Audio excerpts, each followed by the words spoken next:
We're back, cave dwellers, and ready to face 2021 head on with 2020 left in the dust. Today marks our first video for this new year. We're putting together a list suggested by you, our viewers, of content that you would like to see on this channel. And if I get enough suggestions, I will definitely be featuring it here. So let's get those suggestions coming in. Tasha's Cauldron of Everything has put a new light on the topic of magical tattoos, which I'll be going over after the description that I'm going to give you of a campaign I was involved in back in 1978 when I first started. My dungeon master had given a very elaborate description of the final antagonist of the game. He was an elderly, feeble-looking human with tattered robes hanging off of him like torn rags. Now, paying no attention to our group as we entered this dusty cell that he had appeared to be in. It was a large room that had the main entrance was barred off. Now, he was sitting there at a makeshift table eating a hunk of what looked like stale bread. Our thief didn't sense anything wrong here, so he approached the old man to remove his bindings. Just as the last shackle was opened up, the thief was now bound and sitting in that chair. And the old man was now standing right next to him, laughing maniacally, holding his thieves' tools in his hand. And before anyone could react, he vanished, poof, like he was made out of thin air. The thief was stunned with disbelief. What just happened to him? A few moments later, a blue streak flew right past our fighter, striking the wall 10 feet right behind his head. Then the laughter started all over again. This time, it was echoing all around the room. We couldn't tell which direction it was coming from. Then, we heard a voice. That was a warning to all of you. Leave this place right now, and no harm will come to your foolish friend. This idiot is the insurance that you will leave this place.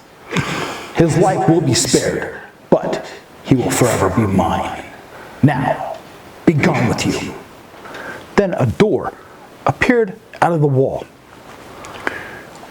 All of us knew immediately we were definitely outclassed, and we had little chance of surviving a fight against this wizard. The group decided it was smart to leave the room and come back later to rescue the thief. Now, our fighter, he really wasn't the sharpest axe in the shed, if you know what I mean.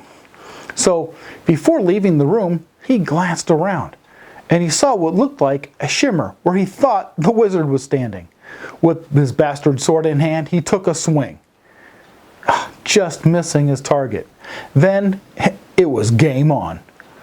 Unfortunately, I happened to have been that thief that was sitting the entire fight out. This gave me the opportunity to mill over what the dungeon master had said to us right before this all started. At first, none of this made any sense to me. Then, the wizard tossed his tattered drapings to the floor, revealing his mystical runic tattoos, which had a strange glow to each one as he cast a different spell. He had no use for reagents. His body art was his focus. It was at this point, we all knew it was going to be a TPK, but we still played it through. Of course, except for my thief. Everybody there died, and I became this wizard's servant for the remainder of my life. I say well played there, Mike. That night you taught me two very valuable lessons. One, don't take a room setting for face value. And of course, the rules apply to everyone, including the dungeon master. Now, fast forward to the topic of today's videos. The use of magical tattoos from the 5th edition Dungeons & Dragons supplement, Tasha's Cauldron of Everything. These are your everyday tattoos, which you might find on a cultist, a military personnel, soldiers, or even a group of adventurers that have been traveling around together for some period of time. These are magical tattoos. They're in a total league of their own. Now, if I get enough requests from you, the viewers out there, I will cover these in another video. So tell me down there in the comments, do you want to see it? I'll be sure to make that video. A clever dungeon master can incorporate this into their campaign. Just by making a few tweaks, you can make a special quest to go after the crafting materials needed to make one of these special needles. Now, once the special needle has been crafted, the player has to force this into their body. Now, there is a toning process here because of the magical properties.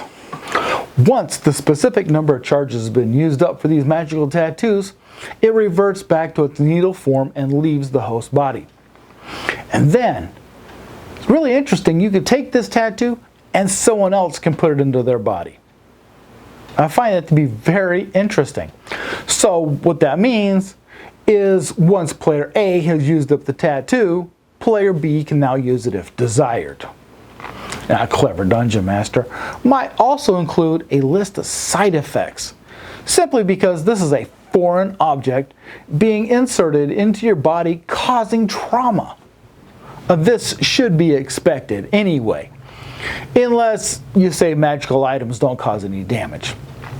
Now, something else I found interesting about these tattoos is wherever they're located at on the body, it cannot be removed until the charges are expelled.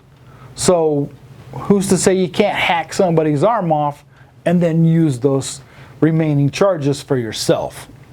Just a thought. Now, if you like today's video presentation, hit me with a like and give me a comment down there below. Every time you do this, it tells YouTube that we put out good quality content. Now, our subscribers are also involved in special drawings, which we will be announcing one when we hit 350 subscribers, which is a really good benchmark to do this. Now, over here, you can find our module review playlist. If you'd like to be part of a like-minded community, you might want to check out the Tabletop Dungeoneers group on Discord. There is a link down there in the description area below. When you join, just tell them Fako sent you. They know who I am. With that being said, I hope all you're having a happy new year. Until we meet again, stay safe, and you have a great day.